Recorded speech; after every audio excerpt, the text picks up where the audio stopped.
All right, folks, and we are live, and I'm here with my frequent sidekick, Artistic Layman.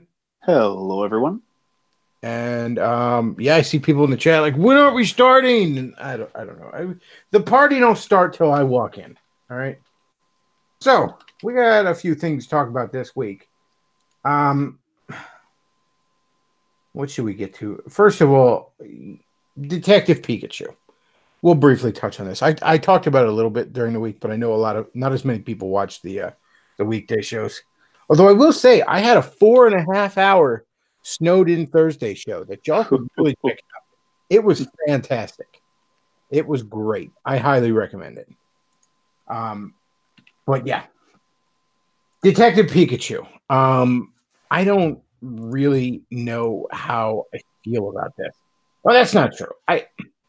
When I first saw it, I was like, I'm not sure how I feel about this. But the more I kind of watched it, the more I'm like, you know what? I'm really glad they did this. Because it's a bad idea. But it's the best kind of bad idea. It's the kind of bad idea that can very easily turn into something magical. It's the kind of bad idea Hollywood doesn't do anymore. You know, those kind of risky, goofy projects that on paper maybe seem like they shouldn't do it. And that's what this is. And I think this has the potential to be something really, really good. Maybe it won't. You know, I'm not keen on the fact that they diversified the guy that's hanging out with Pikachu with some mystery meat dude. I'm not keen on that. But whatever. Maybe it's okay. Still, I think it'll turn out good. I would have preferred Danny DeVito as the voice, but Ryan Reynolds works too. That's fine. So moving on from that, Luke, you got anything to add to this? I have mixed feelings too. I mean, it doesn't make any sense for Pikachu's voice to be Danny DeVito or anything deep like that, but it might be good. The Pokemon graphics are amazing though. Yeah, they look great. Like you can see a Bulbasaur and you think, oh, that Bulbasaur might be real. I like the idea of the little guy having a deep voice. That's kind of why I like it. That idea. But Ryan Reynolds works fine. The other big news this week. Sorry, folks. Stan Lee, of course, passed, and I don't know. As much of a Marvel guy as I was for a very, very long time, and I mean, I didn't leave Marvel Comics. Marvel Comics left me. Okay, I can't support what the fuck they're publishing these days because it's all a bunch of soy and cuckoldry and trash. But I still have a real love for the Marvel universe as a whole. I still love those characters, those concepts. And the work that Stan Lee did, there's nothing I can say that a million other people haven't said. You know, thank you, Stan. Thank you, Stan, for the wonderful things you created. And by all accounts, he seemed like a really, really great guy too. Not a lot that I can say beyond that, you know. Although there are some people who disagree with that assessment. Yes, that's kind of what we're moving into next. I do want to talk about I've seen a little bit of people disagreeing with it. I've seen some of your typical, I don't know what, you know, I'm on Gab because I've been banished from the Twitter, and you know, I don't know, these alt-right guys are just fucking exhausting sometimes. Like I lean pretty heavily in their direction politically, and but you know, Stan Lee dies, and your first reaction from some of these assholes is ha ha ha, dead Jew. It's like, get fucked, man. And then you're talking about whether or not you think the superhero genre was good for white identity or some shit. Like, not everything is about that. Okay, what I can't imagine living life like that, where everything is about politics. Everything is about, you know, fucking whatever your personal political axe to grind is. And I've known quite a few people in my online political travels, most of whom I don't really associate with anymore. And they don't know what art is. They only know what propaganda is. And either this art is either good or bad propaganda for their particular cause. But it just being art is something they can't even conceive of. Anyways, but it's not just the alt-right fags who have gone down this road. We have a leftist shitbag who's decided to go down this road as well. I'll throw a link in the chat here. Good old Bill Maher. Bill Maher trashes Stan Lee. He made adults stupid and is responsible for Trump. This is according to TMZ. Bill Maher thinks Stan Lee is partly to blame for dumbing down of America. Bill wrote an essay on his blog saying he has nothing against comic books, but they're for kids. And when you grow up, you should move on to big boy books without the pictures. Oh, man, Bill Maher's in his big boy suit, isn't he? Bill Maher just might be saving the West. A criticism of comic books isn't coming from Alan Moore. He mused that around 20 years ago, adults had a revelation. They don't have to give up kid stuff. And so they pretended comic books were actually sophisticated literature. This fucking degenerate, hedonistic, atheistic, soulless piece of shit wants to talk about what's sophisticated. He pulls back slightly and says, I'm not saying we've necessarily gotten stupider, but then he bores in, the problem is we're using our smarts on stupid stuff. And then he goes in for the kill. I don't think it's a huge stretch to suggest that Donald Trump could only get elected in a country that thinks comic books are important. And this is what he wrote immediately after Stan Lee's fucking death. That's nice. Now, Bill Maher is a worthless scumbag. Okay, Bill Maher is every bad stereotype of the godless. All right, he's a bitter atheist who shakes his fist at God, despite living a pretty charmed life. You know, wealth and fame for not really a great deal of talent. You'd think he'd be a little grateful. He lives a hedonistic lifestyle. His main problem with religion is that it would interfere with his cummies. He lives 3 feet up his own ass. He's pompous as all hell, thinks he's way smarter than he is. He's a socialist dirtbag. He's every bad stereotype of the godless. And he's also an angry, bitter shitbag. I would also like to point out that Bill Maher didn't seem to have a great deal of problems with the popularity of superheroes or comic books when he guest starred in Iron Man 3. Didn't seem to have a problem cashing that check, did he? Bill Maher is dirt. Bill Maher is scum. Bill Maher is your quintessential atheist. He couldn't be more quintessentially atheist unless he put a banana up his butt. That is who Bill Maher is. And to quote someone who actually had a soul and actually had a heart, and I don't have the exact quote in front of me, but a man once said, when I became a man, I put away childish things, such as the childish desire to constantly appear grown up. That was good old C.S. Lewis right there. Now, who would you rather take advice from? A coke-snorting tranny fucker like Bill Maher or C.S. Lewis? I'll leave that up to you folks to decide. Choices.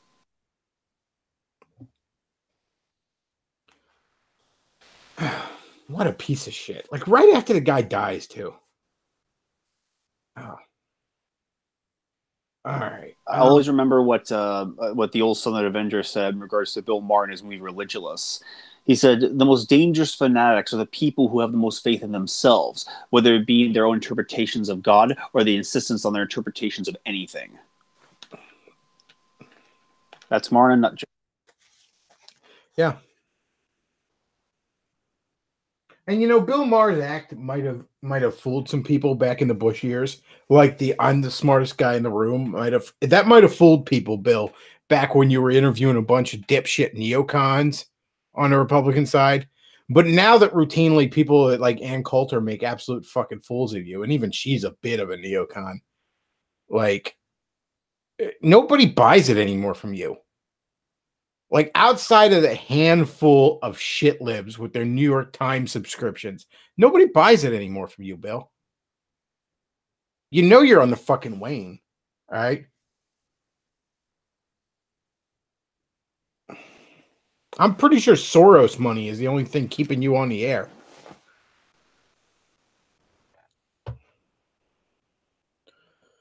All right, moving on. I guess we'll talk about Jim Acosta a little bit because this is kind of interesting. So Jim Acosta got his press badge taken away. He wasn't allowed to be in the press pool on in front of the president, and this was not because of the question. Well, maybe it was in part because of the questions he asked, but the official reason is because of his incredibly disruptive behavior. You're not allowed to just shout out fucking questions. You're not allowed to push interns, and you're not allowed to do all this other shit Jim Acosta was doing. Well, some shit-lib federal judge now demanded that Jim Acosta have his press badge restored, which the Trump administration is fighting. And if it gets all the way to Supreme Court, it obviously, won't stand. But for now, Jim Acosta is back in the White House press corps, and they have sat him all the way in the back of this room. All the way in the back, up against the wall, is where you sit now, Jim. So that's kind of funny. But somebody on Gab said, and I retweeted it or regabbed it or whatever we call it on Gab. By the way, gab.com/the Bechtloff, folks, if you want to follow me on there. Somebody on Gab said, apparently the president can unilaterally start wars and overthrow governments, but he gets no say in who is allowed to attend his press conference.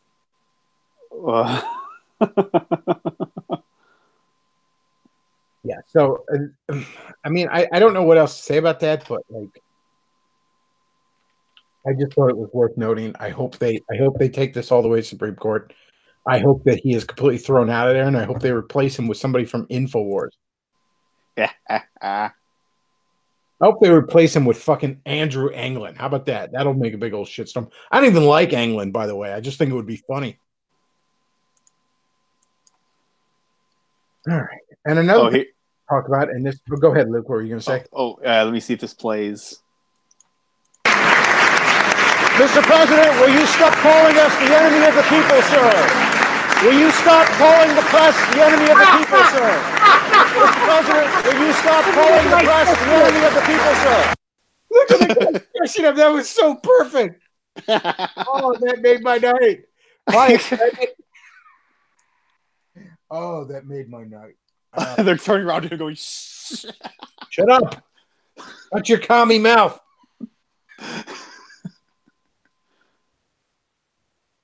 All right. This we do need to talk about. This is serious. And then you know what? After this, I'm probably going to take callers because I don't have a ton to talk about. So if you want to call into the show, folks, because I'm sorry, folks, I kind of blew my wad on the Thursday show. I got to say. 4.5 hours. 4.5 hours of as we like to say, quality content. I highly suggest checking that out. So I have blown my wad a bit. So we're gonna need some callers tonight, man. We're gonna need some callers because I am blowing through my topics left and right here. I don't know who. Somebody's sending me invites on Discord. I don't know who this is. Anyways, I'll check those out in a minute. Let's see. So we need to talk about this. Representative, what is this dirtbag's name? Representative Eric Swalwell is he's basically proposing, a bunch of these take away all the guns bills, right? So Joe Biggs on Twitter. Joe Biggs used to work for InfoWars, if you're not familiar with him, just to give you an idea who that guy is. Joe Biggs on Twitter said, so basically, and he added the guy, Rep Swalwell wants a war, because that's what you would get. You're out of your fucking mind if you think I'll give up my rights and give the government all the power. Representative Eric Swalwell actually responded to Joe Biggs and said, and it would be a short war, my friend. The government has nukes. Too many of them, but they're legit. I'm sure if we talked, we could find common ground to protect our families and communities. Well, apparently we need to protect them from Representative Eric Swalwell, who wants to nuke the United States, the citizens of the United States of America. He's threatening to, like Joe Biggs said, destroying the Second Amendment would cause a civil war. And this dirtbag wants to fight a civil war with nuclear weapons. This fucking piece of shit must have picked up the new Fallout game and said, that looks pretty cool. I want to make that happen. I could, and then he backtracked in a bunch of tweets and like, nobody was threatening nukes. I was just saying, no, you were threatening to nuke the American people if they don't hand your disgusting lizard fucking bug man ass our guns. Well, you know what? Go ahead and launch them, okay? I will sooner die in a nuclear fucking fire than I will hand this disgusting bug man my guns. Taking on the gun trolls to protect kids. Protect kids. He's talking about nuking the American people. He's talking about launching nuclear weapons on us. And he is fucking sitting here with the giant chrome-plated balls to simultaneously suggest he is about protecting children.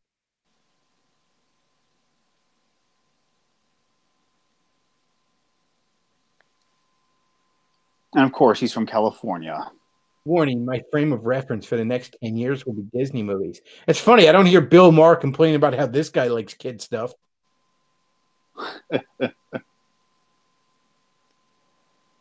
Fuck this guy. This is a dangerous, dangerous motherfucker.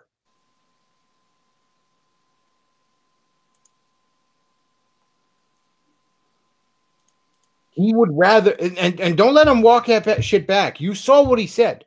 You saw what the fuck he said. He would rather launch a nuclear weapon on American soil than see the American people have their God-given right to arm and protect themselves. I sarcastically point out U.S. isn't losing to his assault band. It's not the 18th century. I'm called a tyrant, zero progress. Oh yeah, because you wanting to use nuclear weapons is not an expression of a tyrant. I don't even think tyrant is the word. What is he going to rule over? An ash pile? You're not Dr. Doom, buddy. You're the Joker.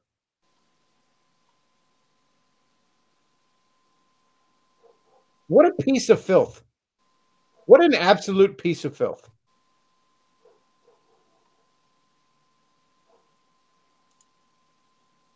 Eric Swalwell, on the off chance you should hear this. You are a bad person. And you should feel bad. And every bad thing in life should happen to you. I hope that every conceivable bad thing in life happens to you. I hope your life is nothing but an endless parade of misery and despair. So much so that when your black shriveled soul finally leaves your body, the hell it finds itself in will seem like a relief. That's how much bad things should happen to you, buddy. Ah, there he is with Bill Maher on his show.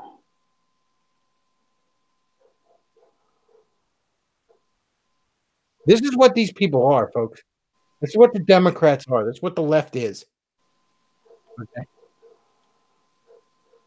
They're fucking monsters.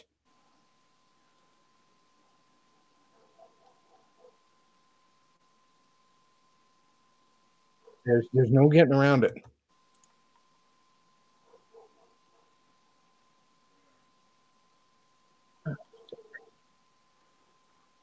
Oh yeah, I sarcastically point out that this isn't the 18th century. No one is getting nuked. Well, maybe my leftover pizza from last night.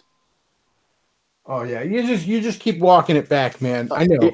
I You know remember how you got to walk it back because the mask slipped off a little bit there, didn't it, buddy? Yeah, you always notice how people say, "Oh, we say when Trump says a joke, oh, it's a joke. He says, oh, it's only a joke until someone gets hurt." What's so funny about nuking somebody?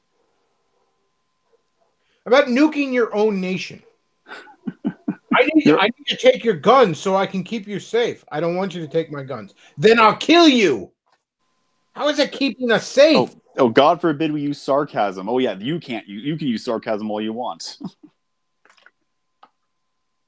He's in a lot of damage control there, I see. He realizes the mask slipped off. He realizes, oh shit.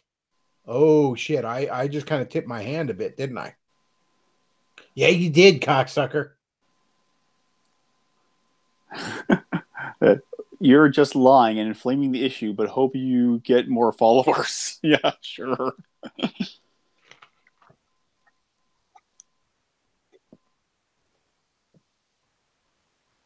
Like, what a miserable piece of shit. Like, he should be executed. He should be executed for treason.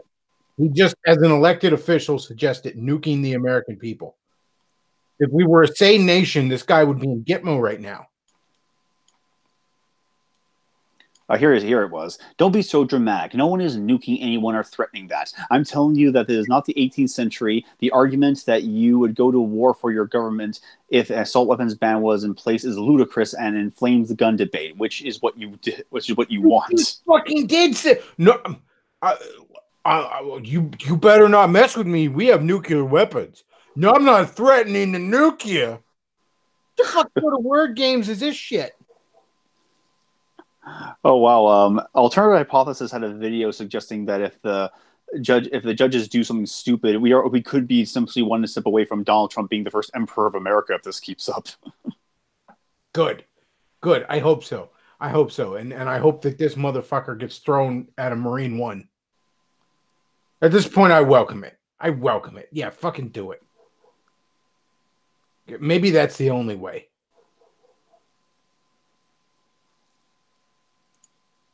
What a piece of shit. What a piece of shit. And this is important. The mask slipped off here, didn't it? Mm-hmm. That's why he's in such damage control. Because he realizes. He realizes, oh shit. I just kind of tipped my hand a little bit there, didn't I?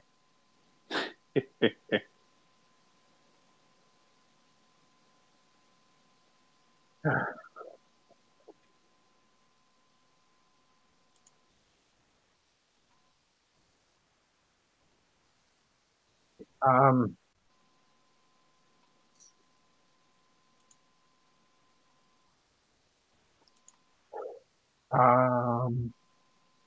felt like I had to hiccup there, or I mean sneeze. Felt like I had to sneeze there for a second. You know when it's like it's kind of like if you feel like you have to sneeze but you don't yet. Uh-huh.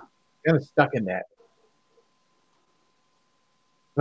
And that's not good radio, is it? NC Clark's in the chat. Hey NC, you want to hop in? You want to hop in? Tell us, because we could use a woman of color in here. It's too many white males in this stream. So we got some sponsors this week. We got the Pence Principle, folks. And this is a little book. You can get it on Kindle or paperback. And the ad copy, as it were. Mike Pence has a policy. He is never left alone with another woman unless his wife is in attendance. And he doesn't attend parties where alcohol is being served without his wife. Our vice president has caught a lot of guff for having this somewhat prudish policy. Some even accused him of being a sexist, refusing to be left alone with women. But with the carnage and mayhem that was the Brett Kavanaugh nomination, Vice President Pence's policy is starting to look very wise indeed, even clairvoyant. Every man in America could stand to learn a lesson or two from our vice president. Be smart. Buy this handbook and learn to practice the Pence Principle. Defend yourself, your career, your family, and your life from false accusations of women today and into the future. Now, I have not read this book myself, but a couple of people I know have, and they've said it's very, very good. And it sounds like something you could learn from, folks. I highly suggest it, not just because it's sponsoring this fine program. And also down below, if you check it out, you'll see we have we got the tip jar. We got the PayPal, Patreon, the Amazon wish list, and support the show. I don't have monetization anymore, which means I don't have super chats, which means you guys hitting that PayPal and you guys supporting that Patreon, that is the only way that this show is supported. And same with the Amazon wish list. Christmas is right around the corner, so check out that Amazon wish list and get your favorite Bulbasaur or something.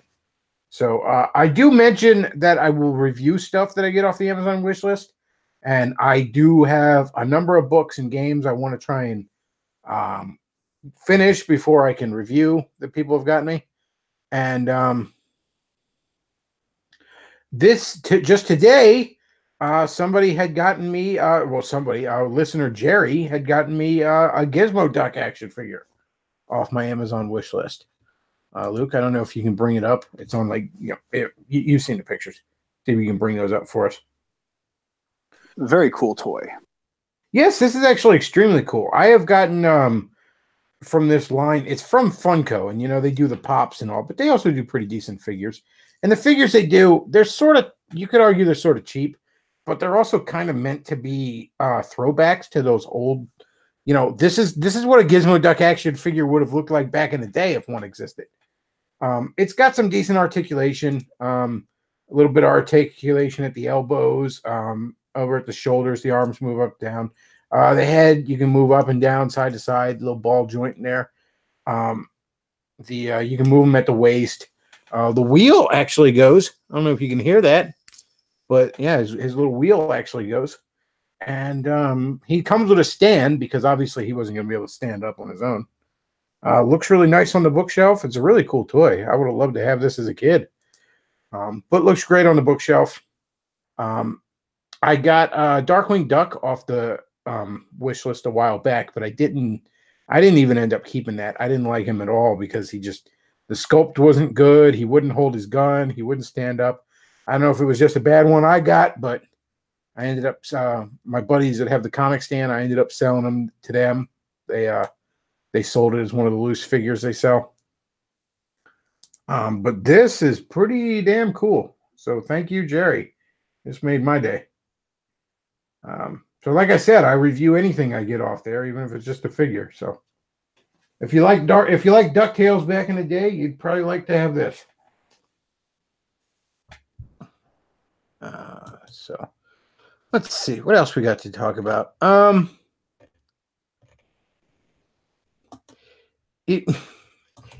since we're running out of topics. Actually, we'll dig into this one real quick.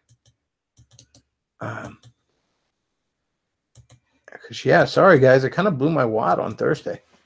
I didn't think I'd go that long. I thought I'd only be like maybe an hour, chat a little bit. We had a retard sex article to read, and but no, man, I ended up going like 4.5 hours. A bunch of people called in, wanted to chat. Somebody says, hey, Chris, can I buy you a fleshlight? I'm afraid I'm not really in the. My comment sounded kind of gay. I'm afraid I'm not really looking for a fleshlight. But you can check out that Amazon wish list, and Bechtloff wants to buy Brittany Venti's used knickers off Amazon. Let's see. Going through the chat here a little bit.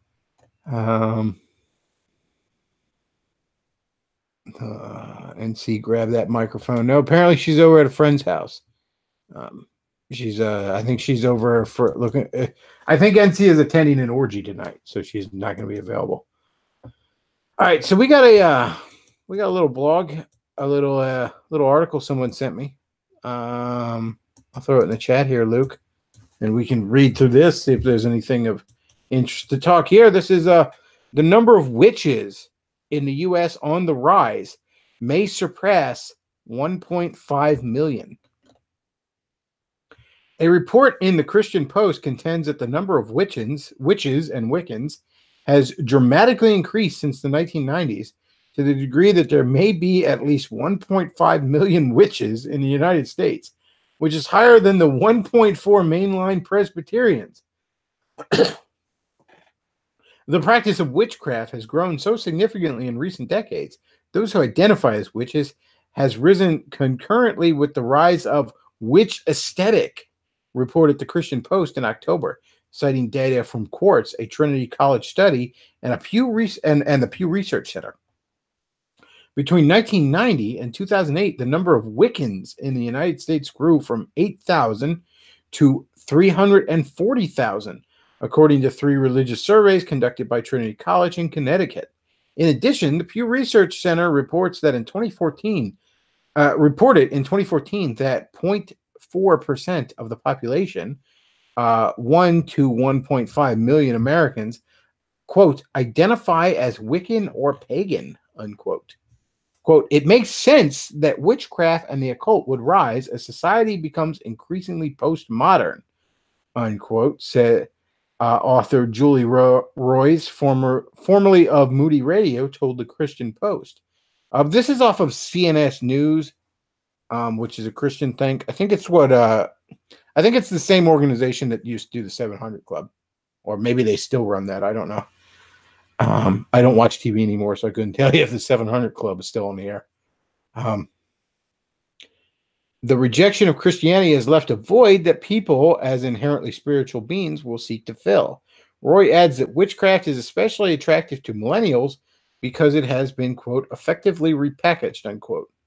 Quote, no longer is witchcraft and paganism satanic and demonic, says Roy. It's pre-Christian tradition that promotes free thought and, quote, understanding of earth and nature, unquote. Author and Christian radio host Carmen Fowler-LaBerge referenced the Quartz data tweeted last month as mainline Protestantism continues its devolution. The U.S., which population is rising astronomically, there may be more Americans who identify as practicing witches, 1.5 million, than there are as mainline Protestant, 1.4 million. Well, the mainline Protestant denominations are trash. They're all dead branches, as far as I'm concerned. Not just any Protestants, Presbyterians. Yeah, they're dead branches. The only denomination that has any life in it, I believe, in America is the Baptists, and frankly, it's largely the non-denominational churches that have any real spiritual life in them. The Christian Post also cited 2017 data from MarketWatch showing that the psychic services industry, quote, grew 2% between 2011 and 2016, making it now a $2 billion industry in the United States. I've always even as a kid, like as an irreligious kid, I always laughed at those fucking psychic services and shit. Because even as a kid, I always thought, man, like if they could actually demonstrably have these powers, the government would try and fucking dissect them or something. Like, you think the CIA wouldn't be trying to figure out how you could do that? Even if they got to dissect your ass to do so? And yeah, you could say, well, maybe they stay one step ahead of the CIA because they see them coming, but you wouldn't be on TV, you'd be on the run. Not surprisingly, the Los Angeles Times ran a commentary on May 23rd, 2017, in which writer Diana Wagman described how she had joined with, quote, thousands of witches, believers, and people like me all over the world, unquote, to cast binding spells on President Trump, quote, under the waning crescent moon, unquote, in April last year. Oh, Lordy. I wonder when the priest from hell is going to show up. Quote, it was not meant to physically hurt him, only to keep him from succeeding at his task, explained Wegman. I found an orange candle in a box of multicolored ones we used for our Hanukkah menorah. Oy vey, indeed. That's a coincidence.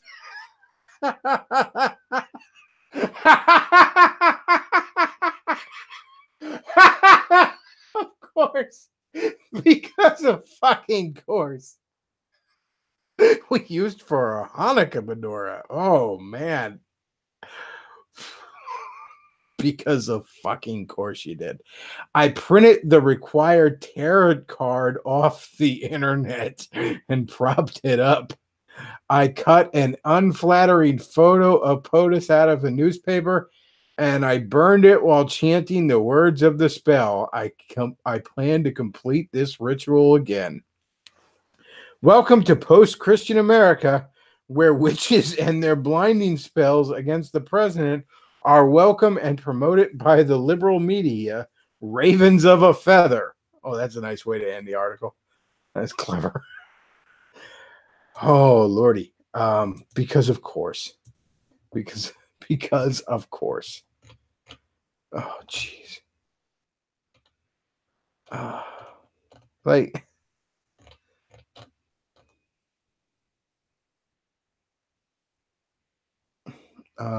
somebody says, Bechtloff, I'm still waiting on your review of Owlboy, Mega Man 11, and the book Right, White, and Libertarian. I have not even started the book Right, White, and Libertarian. I have a big reading copy. I will say, though, I have made some progress in Owlboy and Mega Man 11, and I have talked about them a little bit on here. I haven't beaten either one yet. Both are tons of fun, though. Both are great. I'm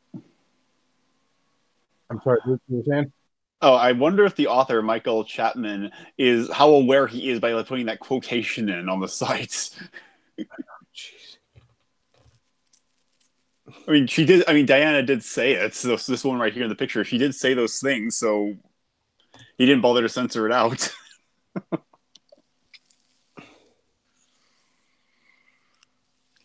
Jeez. Because of course. Because of course. Like, honestly, if you're still into this shit and you're out of high school, you're wrong. You want to talk about like not growing up? Like grow out of the fucking Wiccan phase already.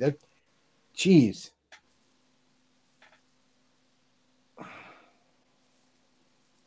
I'm gonna have a priest of hell and like get the fuck out of here with this gay shit. I like the comments. Just when Hansel and Gretel thought was safe to go back in the forest. But yes, Owlboy and Mega Man 11, both great games so far. I have not beaten either one, so I haven't had a chance to get a review. But both are fantastic so far. Owlboy is a great sprite-based little indie game so far, and Mega Man 11 is a ton of fun. One of the things I really like about Mega Man 11 is that it has up to 4 difficulty settings up there. It has like 4 difficulty settings. There's like, I don't know, like I don't know. There's like really, really easy, and then there's easy, and then there's normal, and there's hard.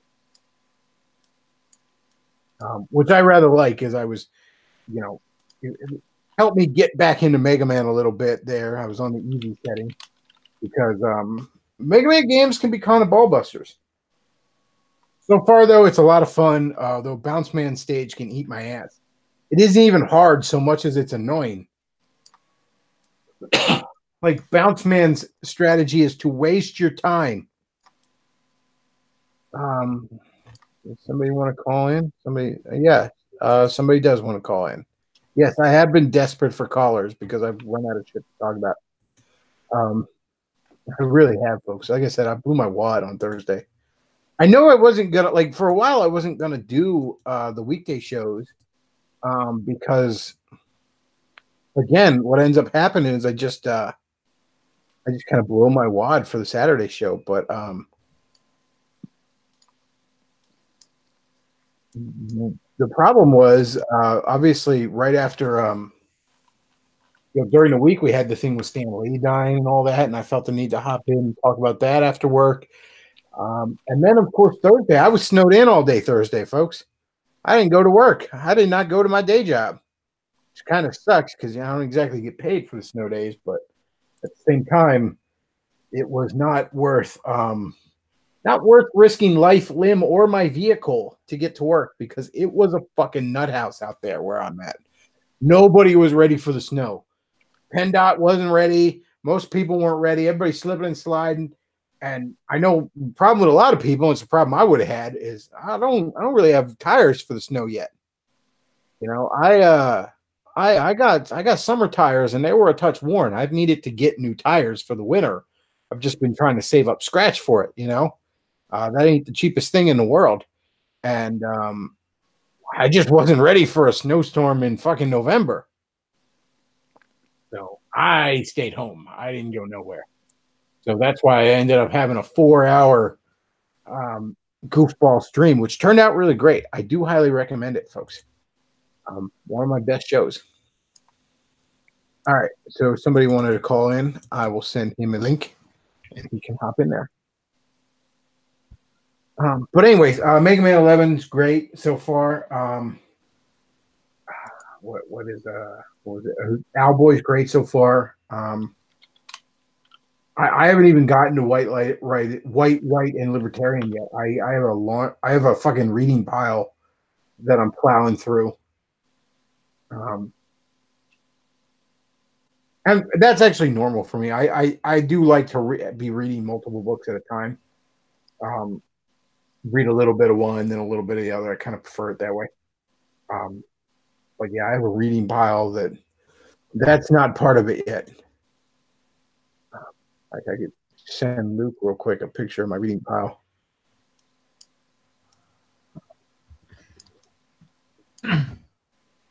Hear me? Yep. What's on your mind, caller? Okay, so yeah, I was just wondering if you want to further talk about the whole Netflix situation because they have the whole She-Ra thing.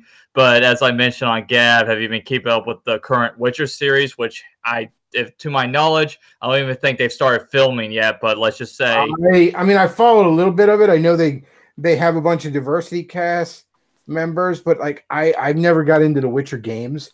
Yeah, so I don't give a shit about the Witcher series all that much. So I haven't followed it a ton. I do know though that like I said, they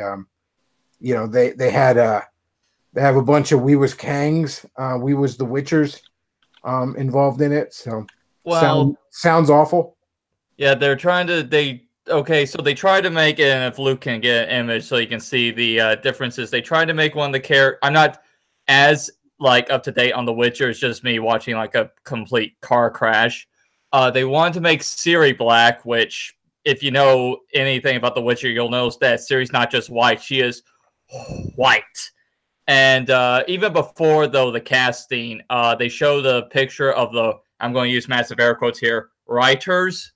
Yeah, it basically gave off all the warning signs. And to make matters worse, there was literally a bottle of soy on the table I saw in the picture.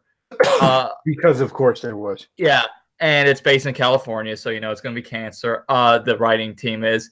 And let's just say, if I was a marketing, like if I was someone handling marketing, I would have immediately run in and shut the writers' mouths because the writers have done everything. It's almost like they don't want people to watch the series because they have gone out of their way to just piss Witcher fans off and make them run away. Yeah, they did. I don't know that character's name, but they managed to get her.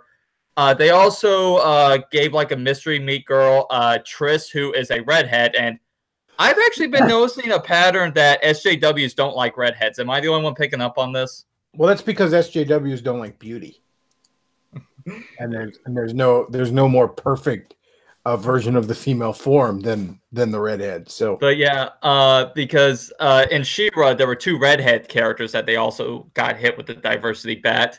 Oh, and by the way, I was watching I didn't watch it because I didn't want to get AIDS, but I had a reviewer watching the series and they were kind of giving some little synopsises. And apparently in the final episode, they literally summoned a fucking rainbow out of the sword. Yeah, it looks like shit. I mean, and honestly, with She-Ra, you could just tell it's shit by the art style. Oh, I hate that art style. I'm getting so sick of that art style. Redeeming characteristics the show, man. That's my reading pile currently, by the way, folks. I sent that over to Luke. That's what I'm currently digging through. But anyways, whatever may or may not be right about it, that art style alone. No, I hate that art style. In my humble opinion. And I like some of the stuff on Netflix. I don't think Netflix is entirely trash. I think Stranger Things was great. Season 2 not as good, but whatever. I think Daredevil was fantastic. I didn't really have any interest in any of the other Marvel shows though. But Daredevil was great. I have not watched season 3 yet, but season 1 and 2. Season 1 is a masterpiece. Season 2 is good. I'm really behind on my Netflix. I still need to watch Castlevania season 2. Castlevania's great. I had a real soft spot for Fuller House just because of it was almost like a comfort food of a show. But yeah, but I had a soft spot for that. By and large, though, Netflix is trash. And it's not just trash because of the original stuff that's garbage. The more and more I go through my Netflix library, the more I'm sitting here and wondering, wait, how did this kill Blockbuster? Because this selection sucks a big fat cock. Oh, I spend more of my time on Hulu. I think Hulu has a better selection of content, honestly. I would think something like Netflix would have like millions of movies because you don't have to physically stock stuff, right? Like you would think it would just be this endless fucking like all the movies, basically. You know, like it's a Library of fucking Congress. That's what it should be like, okay? Oh, my favorite is when they cock block you where they have the sequel but not the original. You're like, well, shit. Well, I just as an example, when I was going to see Avengers Infinity War, my dad was going to go with me, and he hadn't seen Thor 3. And I had seen it with a buddy, and I was like, well, there are some plot points that actually are going to directly go into this. Maybe you should watch it first. I'm sure it's on Netflix, because you would fucking think, right? Well, I go on there, and they got a bunch of Marvel movies, but they don't have Thor fucking 3. And it ain't like it just came out on DVD, because I could understand, okay, maybe you want to get people to buy the DVD so you don't immediately put it on the streaming services. Now, they're shipping out for like 6 months. Luke, please get that fucking canceled. Oh my God. I haven't even seen this thing in motion. I was playing the intro sequence to show that this is the best animation they have for the intro. No. Am I the only one that thinks she looks like Hank off of Venture Brothers? I think, that. I thought she looked like Ben 10 in drag. Well, like remove. Okay, when she's She-Ra. Okay, I'm using she in air quotes. Remove the back like flowy blondness and just see like the top like blonde hair. Like remove the long hair in the back. Just focus on like the tight hair on top. I mean, there's no getting around that. She looks like a boy. Well, but you take out like the long flowy hair and just like see like the flat part of the blondness. She looks like Hank off of Venture Brothers. Oh, Luke, put some like Kim Possible on or something. That's just disgusting. Okay. But yeah, and concluding on the whole Witcher thing, I wasn't exactly big on the Henry Cavill casting to begin with, but man, when they did the character reveal, it's like, did you get this costume from like a dollar store? It's like, I have literally at conventions, I have literally seen cosplayers of Geralt that were now sure they probably couldn't act for the crap, but that were camera ready. It's like you could get that in front of a camera and will look great. And it's like, this is what you got, Netflix? Seriously? Oh. I actually have a real soft spot for the cosplayers when you go to cons. Oh yeah, there's some great cosplayers. I know there's some people in these circles of the internet that want to constantly badmouth Comic-Con cosplaying, which is kind of funny because that particular person, his whole life has been a cosplay. But I find the artistry of it often very amazing. Like some of these costumes are amazing, and like you said, they put Hollywood to shame. Like I walk around a Comic-Con sometimes, and it'll be like the actual fucking characters are walking around with me. This one guy I saw had a Carnage costume, and what he had done was he had a full body stocking over his whole body, right? That he had like looking like the Carnage thing, and then he had run like these wires with like cloth over them to look like nice tentacles coming off of them in every which direction, and like literally, if you would just CG this costume to have the black and the red swirl around and move, it would be perfect. Like I'm like, holy shit, it's like fucking Carnage is right here. I feel like I should be fleeing this building before he murders us all. This is amazing. Yeah. Well, on a side note, as I saw in the recent report, apparently Netflix is $20 billion in debt, which, granted, it's not just the SJW politics. A lot of it has to do with them spending like Charlie Sheen with a coke habit. Yeah, I'm sure these originals are not fucking cheap. Like, maybe you're blowing your wad with too many of these too fast. Too many, and I forgot what the show was, but I remember there was like a actual annual report, and apparently there was this one Netflix show where they literally spent like $10 million on an episode, and it's like, guys, you gotta ring back that spending, jeez. And you know what? Like, okay, you want to do an original show? Like, okay, you do the Marvel shows, for example, and then maybe you just cut back on that. Maybe you do the Marvel shows, and then you're like, okay, let's get the rights to all the Marvel cartoons we possibly can, and just stream those for a while and make up our money. You know what I mean? Like, just give people more reason to subscribe and more content. Instead, like, the amount of content they have is fucking pitiful. It is fucking pitiful. It is very hit or miss. Let's see, of all these, which one stands out to you? Well, I liked How to Train Your Dragon. There's Stranger Things. Yeah, like other than Stranger Things, and I do want to see Altered Carbon, even though I don't want to watch any of those. Okay, Stranger Things I did watch. Okay, I did like that. None of the rest of these, like Star Trek Discovery, can eat my ass. The rest of these, I'm like, I don't. Okay, I've heard good things about Black Mirror, maybe, but like, that's the other thing. Like, are these promotional posters they have for them? Because like that Black Mirror one, none of this makes me want to watch it. Stranger Things didn't even catch my eye, and I love Stranger Things.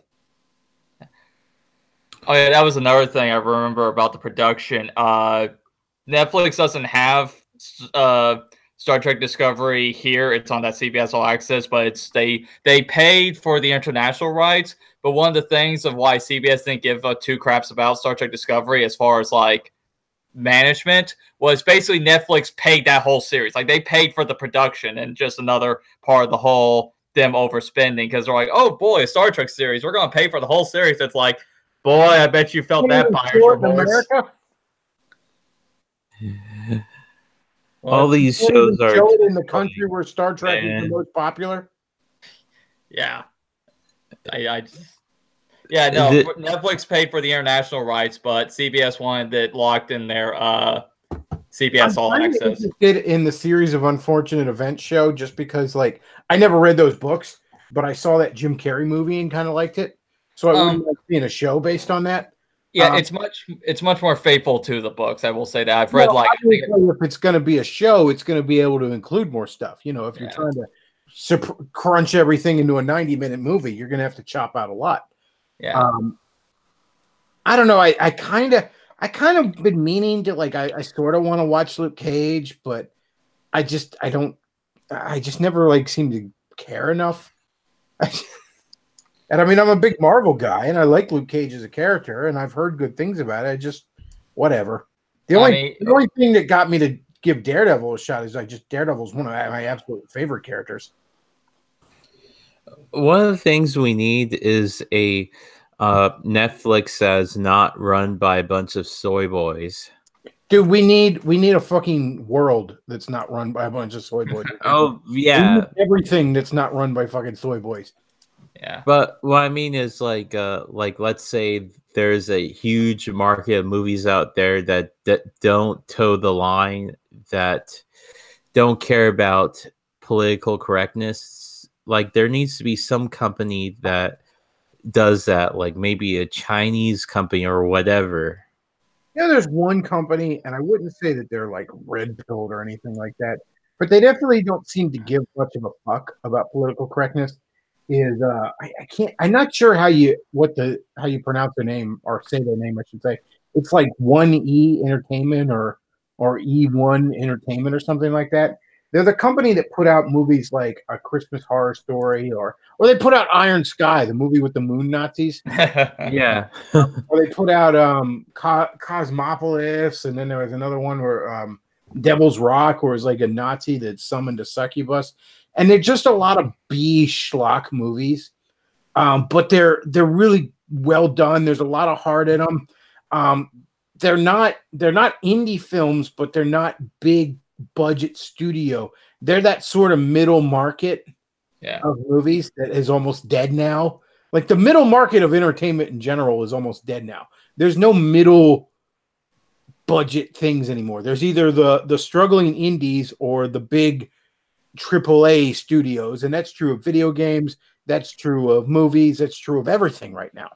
Well, for video games, it's gotten a bit better over the years because, like, with Steam, and like even if Steam decides to go like there have been some indications that Steam would censor certain games, but there is a competitor to Steam that's called GOG, or Good Old Games, that's run by the studio that did The Witcher. So I think video games are fine for now. Well, the thing is, again, though, there's not There's not the middle market shit is a big problem with it. There's indie guys, and then there's the big AAA guys. There's nobody kind of in the middle. Well, I There's mean, no middle class, as it were, in the entertainment industry, and I think that really hurts things. Like I said, 1E Entertainment is one of the few places you can find sort of middle budget movies. I would have to disagree that there's a problem because there's a middle market in video games. There are video games that are developed in the same engine as the AAA games. There are indie games that are made in Unreal Engine 4. Well, yeah, but that's fine because they're indie games. I'm talking about where's the. I mean, shit. You could almost argue Nintendo is the only real middle market. Where is the pretty successful, name brand company that doesn't spend like a drunken sailor on the budget of every game? The biggest problem with the biggest reason AAA is in the state it's in is because they spend like a drunken sailor on the budget of every game. Every game they make cost a bajillion fucking dollars to make, which means that they have to sell all the copies to all the people. There can't be anything niche. Everything has to be Call of Madden Destiny 2019. And because they spent $1 billion fucking dollars to make everything, so they have to sell it to every human being that's ever drawn breath just to break even. Well, there have been some middle markets making money at this crap. There's one game that's been developed by a studio from the Czech Republic called Kingdom Come Deliverance, and it looks just as good as any AAA game, and it has good actors in it, and they did not have to spend this huge fortune on it. Also, you got a lot of stuff coming out of Japan that's kind of not necessarily indie, but definitely not AAA. Bandai Namco does a lot of small middle titles that they clearly didn't spend a lot of money on, but they can make up. Japan in general, where the middle titles seem to be coming from. I use Nintendo as a reference because I'm a Nintendo dork, but obviously Nintendo is a Japanese company too. But yeah, they're the companies that seem to be doing the Western studios though. It really just seems to be this all or nothing situation where it's we're either a small indie development team of 3 guys in a basement, or we're spending as much as a Hollywood blockbuster to fart out this unimaginative piece of shit. Oh, even Capcom, which is funny because 3 or 4 years ago, I absolutely hated Capcom and their business practices, but in the last couple of years, they've really been able to turn themselves around and been actually delivering. What was the one story I remember hearing? 2013, 2014, something like that, where they had something like 50 million in the bank. Oh yeah, no, they were that's struggling. That's me or you, but to a big to a big company, that would be like when you have $50 in your checking account. Yeah, no, you're in fucking trouble. You better hope payday is tomorrow. You better hope your gas tank's full. That was definitely a wake up call for them. Yeah. I remember hearing that thinking, holy shit, man. What are you guys doing? Well, Resident Evil 6 happened. Like shit, man. Yeah, so I'm going to the amount of money that just comes in. Like, don't do anything. Just the amount of money that would come into a company like Cap. Like every one of those Resident Evil movies that gets farted out, whether you like it or not, the fact of the matter is Capcom sees nothing but profit off that. Because when you license something, you don't take any risk other than maybe your brand getting smeared. You don't take any direct financial risk. You know what I mean? Yeah. When you license out a property, somebody gives you money to have permission to do something with their property, and then they go do it. Also, Capcom doesn't have any risk from that because, I mean, how could their brand get tarnished from a movie coming out for it? It's like nobody expects a video game based movie to be an Academy Award winner. Well, I mean, there's a little bit of risk in that, like, if you constantly let these things shit up your brand, then after a while it will negatively affect it. But that's not a great deal of risk. Yeah, the hardcore fans that play the games, I mean, there's a shitty Mega Man cartoon out right now. It didn't really make anybody not play Mega Man 11. But, if there was nothing but shitty Mega Man stuff for, years and years and years, it might make people less likely to buy it. Well, Or it's you have to distinguish between the flagship products of a brand and the cash-in products of the brand. Like, for example, let me use the Dead Space series as an example. Like, Dead Space was an awesome video game for the during the last console era, uh, on the PlayStation 3 and on the Xbox 360, and they're the game's excellent. And on in addition to the game, they had a couple cash-in products. Like, they had an anime, and they've had a iPhone game, and like it's Well, like it's not, those. like I said, it's not going to hurt it that much right off the bat. I'm just saying, you want to constant look for exposure. momentum.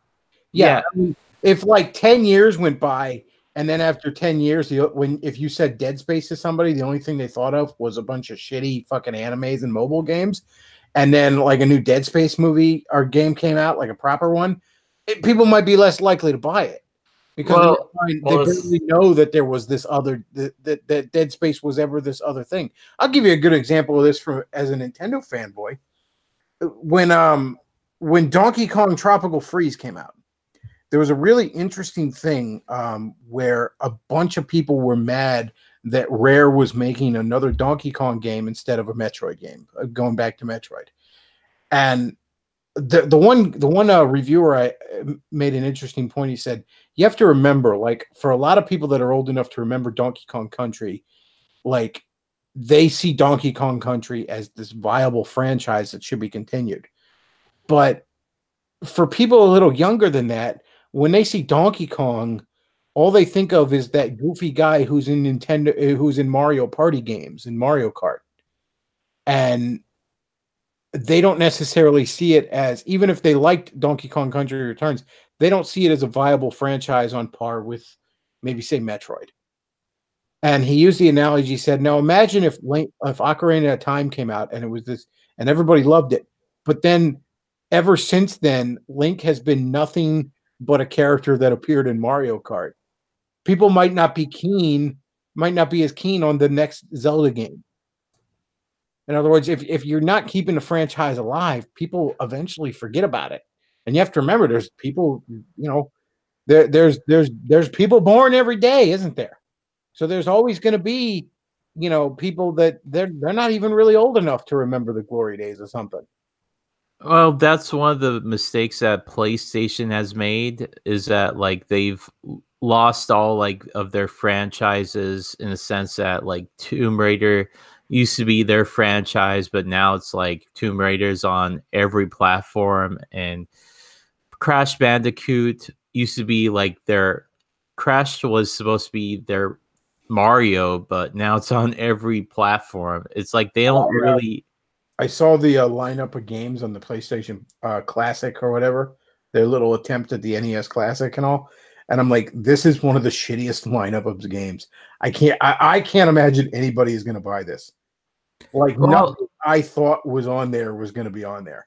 I figured, you'd put out the 3 Crash games, you put the 3 Spyro games on there. Nope. They don't even have like Street Fighter Alpha. They have a shitty Street Fighter fucking puzzle game on there. Really? That sucks. Well, also, it's based on an open source emulator that you could just download for your PC for free. So, well, you have to understand the target audience for that doesn't even fucking know that. They're very casual people who just remember these games from years ago, and just, here's a little box that plays a bunch of those games you remember. Oh, okay, cool. Sounds good.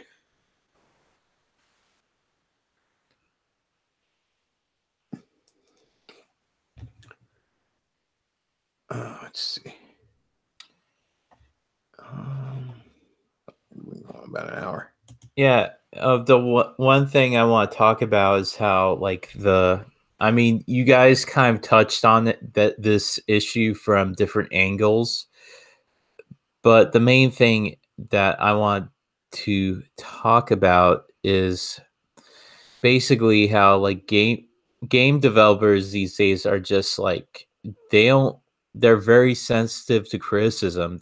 They're not very receptive to their fans. They actually they actually shit on their fans, and I wonder where that whole attitude came from like not Bethesda but Blizzard releasing a mobile game and like saying, well, yeah, he said, don't you guys have phones? yeah, exactly. I don't know. Well, it's I not can just understand I can understand being frustrated and all, and I can understand, like, look, we're trying to expand our audience, guys. You know, what the fuck's wrong with that? But at the same time, like, you could make the argument, like, what's the fucking problem? You all have phones. We're making a game on the phone. You could make that argument, but at the same time, you have to know your fucking audience at a certain point. right. And you have to realize that whether right or wrong, the PC mustard race fucking fan base you have developed is going to sneer at a mobile game. Yeah. Whether that's fair or not is an entirely different question. The fact of the matter is they are. Yeah. I mean, you have to understand that. And if you want to expand into a mobile game and try to expand your audience, then maybe the big Bethesda fucking con, where your most hardcore of hardcore fans that paid $200 to be there, maybe that's not the place you fucking premiere. Yeah. By the way, I've confused Blizzard with Bethesda the last time. Not Oh the yeah, last, Blizzard. Or was it Blizzard? Yeah, was it Blizzard? Yeah, It was Blizzard. like I've made that same mistake when I've talked about how like Blizzard's making fun of itself. I really meant Bethesda was making fun of itself. But yeah, the guy, the don't you have phones guy. Yeah. Like, look, I can understand your frustration. Nobody, I'm not a fan of the PC mustard race guys either. But the fact of the matter is, that's your fucking audience. All right, that's the audience you have. You got to fucking accept it. Yeah, well, I might purposely fuck with my audience from time to time, but that's just, I'm not a big multi-billion-dollar corporation. This isn't even my full-time job. I can afford to. Okay. Yeah, exactly. And it's also, you don't have people reserving hotel rooms to come to your event. Yeah, nobody spent $200 to fucking listen to my live stream. Although, if anybody wants to send me $200 on the PayPal, you're more than welcome. Yeah. Well, and another reason why mobile games get bad rap, because mobile games for the most part are shovelware. They're just things they're mostly trash. I don't dispute that. I'm just saying, whether it's fair or not, obviously the PC mustard race guys are going to sneer at it. Yeah. Doesn't matter whether it's fair or not. This is the audience you have. You have to understand what the fuck the audience you have wants. Yeah. Yeah. And it could have been so simple if they would have announced it next to a more desired game, there wouldn't have been the backlash. Yeah. If they would have, if they would have just not announced it at that con, just fucking quietly put the trailer up on their website at some nondescript day, there wouldn't have been the backlash. Well, let me give you an example of like another PC gaming company, Bethesda. Like, they've announced their Elder Scroll iPhone game, but they announced it at an Apple event, which is where you would expect iPhone apps games to be announced. It's not like they didn't announce as this is going to be our flagship game. Blizzard is making Diablo Immortal on mobile their flagship game. That's the problem. That's the difference between Blizzard and Bethesda. Yeah, that's a fine point. Yeah.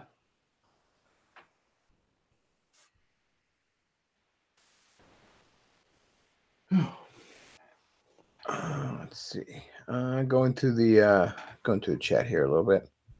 Somebody says, have you heard Pat the NES Punk's response to Diablo phone games? I have not. I haven't really watched his channel in a little while. I mean, I like Pat the NES Punk. I just haven't felt the need to watch his channel in a little while. Like he puts up snippets from his podcast on his channel, and none of the topics I've seen have actually, caught my interest and made me click on it. Let's see. Going through the chat here a little bit. Donkey Kong needs to go back to being a Mario villain. I like the Donkey Kong Country games, though. I kind of prefer that.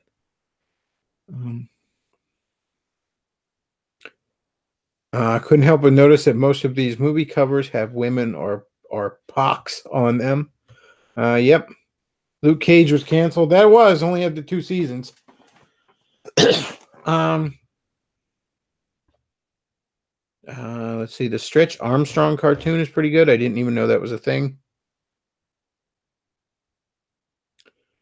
Somebody says everyone has a phone, but not everyone has a gaming spec PC. Oh, it makes sense for them to try and expand into mobile games. That just wasn't the time and place to announce it. There's no reason they shouldn't have. I applaud Nintendo for expanding into mobile games. I think that's a good financial decision. And Pokemon Go was a huge fucking hit. I think Mario Run did all right, made them some money. So yeah, it's a good idea. No reason not to. The Kongs have become quite the lovable characters and multi-generational too. Yeah, that's true. I like the I like the country series. I think it's pretty good. Somebody says the Thursday show is great. Thank you, man. One thing I want to ask you about, what do you think about Sony not showing up to next year's E3? But Sony's not going to E3? No. It's been big news. They must have nothing then. Holy shit. Like, why would you do that? Like, they got to have nothing, I guess. Yeah. I mean Nintendo arguably doesn't need E3 anymore because they have their directs. Nintendo has just decided to circumvent the gaming press and talk right to their fans. I don't know if Sony wants to try and do that too. I don't think it's going to necessarily work as well for them, but we'll see. I don't know why they would do that, though. Well, I mean, there aren't really...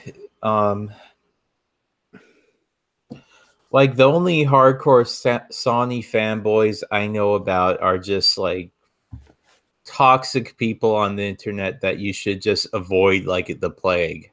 What is there to even be a fucking fan about Sony for at this point? Like, what do they have? Like, the only exclusive I can think of is Spider-Man, which looks good, but that's not even something they own. They just something they happen to have the fucking rights for. Yeah, exactly. It's not fucking own. What is the exclusive? Okay, Spider-Man, I guess. What else is the exclusive you get the PS fucking 4 for? Well, there's also that lesbian game. Oh, yeah, there's The Last of Lesbians. I guess I could get that. A literal triple gay game.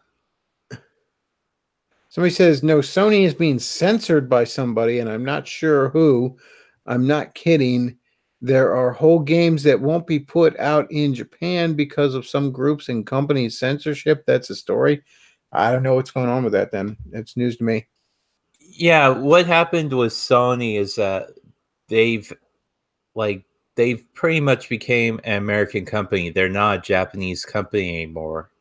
Like, their headquarters is now in California. That's kind of weird.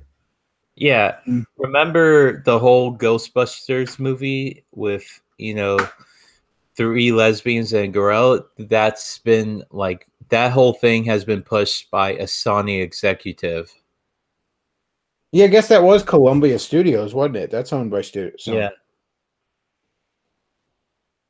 Okay, so what does it say about the frenzied irrational fanaticism of Sony cronies that it took them literally surrendering to North Korea for a few of them, not all, but a few, to even begin entertaining the notion that perhaps Sony are in fact the gaping feces-caked asshole foundry I've been publicly proclaiming they were since 2009? Good old Razor Fist getting it done. Yeah, there's a one like very interesting like Sony fanboy that I don't even know if you want to like put him on blast live because he's had a reputation of going after his critics.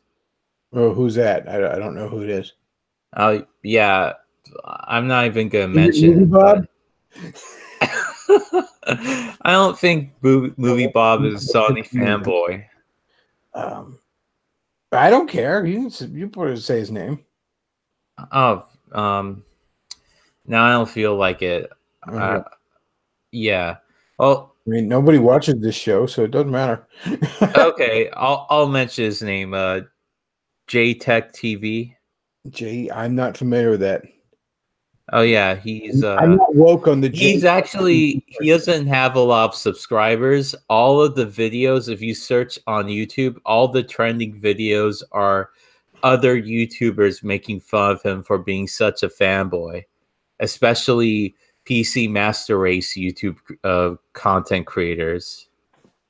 Well, in all fairness, there's no one as insufferable as the PC mustard race. I mean, nothing was insufferable as the PC mustard race during the height of the Skyrim craze. Yeah, no, this is not the guy. Made. Oh, so you're celebrating the fact that you are finishing a half-finished fucking game? That doesn't sound like a master race. That sounds like a servant class. Yeah, exactly. Well, it's also like the argument that the PC Master Race makes is that consoles are holding back games because we have to make games for these 5-year-old systems. Well, which way would you rather have it? Would you rather have that or would you rather have by the way, this is not the guy I was talking about. It's Jay as in the name Jay.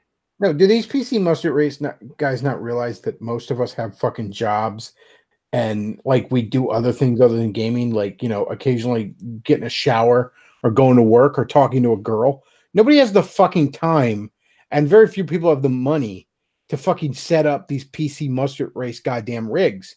All right?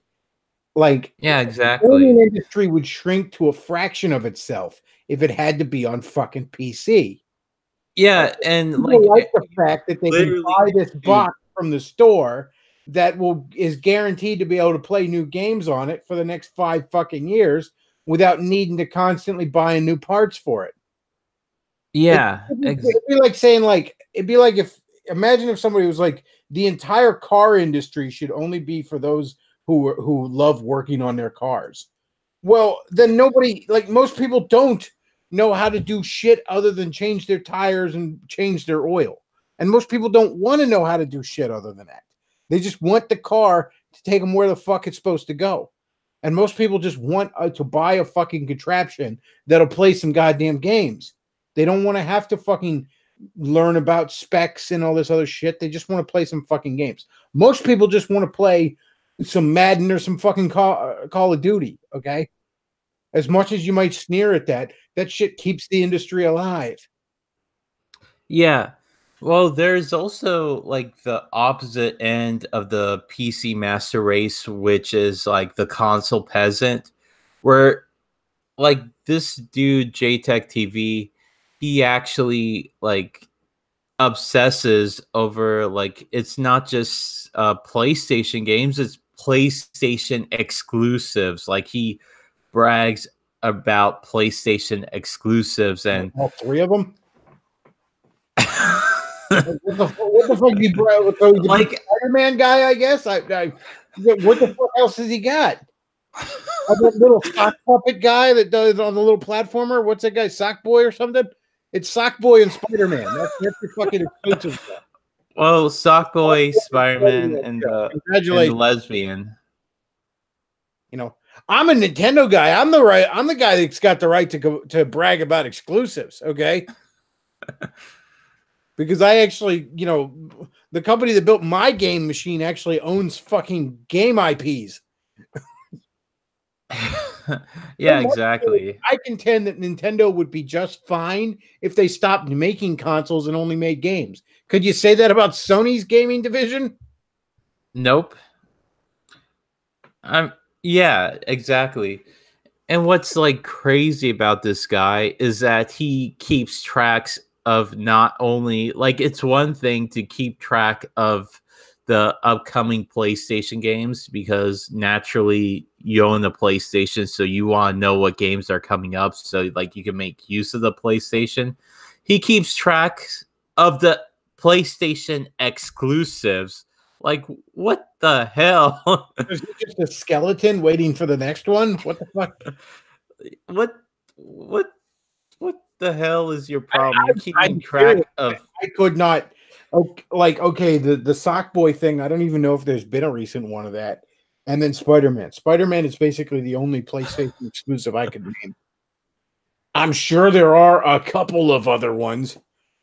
well, there's that Indiana Jones ripoff, Uncharted with I didn't even know that was a PlayStation exclusive. yeah, it is. Okay, It's actually you got Laura Croft with a penis. Congratulations, everybody, dude. Laura Croft and Spider-Man. You know, like if you own the PC or the Xbox, you could just play Tomb Raider and you're not missing out on Uncharted. The only thing you're missing out on is maybe a little bit of man ass, but you know, Laura's ass is so much better. Excuse my crudeness.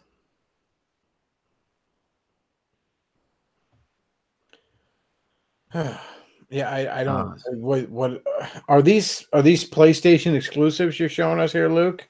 Yes. Well, a possible cast of characters. We have Jack and Daxter, Uncharted, Sly Cooper. What was his name? I don't believe, have they had a Sly Cooper game in any recent time? Oh, Ratchet and Clank, I guess. A bunch of these I couldn't even fucking name. Like I don't know who that chick with the sword is. Oh, Like, I think was she in like one game only? Probably. I think she's from maybe Kratos, God of War. Dawn Horizon. So is Kratos is God of War a Sony exclusive? Yes, it is. Okay, so they got God of War. I'll give you that. That is an actually relevant, recognizable fucking franchise. Oh yeah, Twisted Metal is in here. Has there been a Twisted Metal game in years? Nope. Yeah. I mean, I don't remember the last time I heard anybody talking about Twisted Metal since the PS1 days. Don't get me wrong, they were fun games at the time, but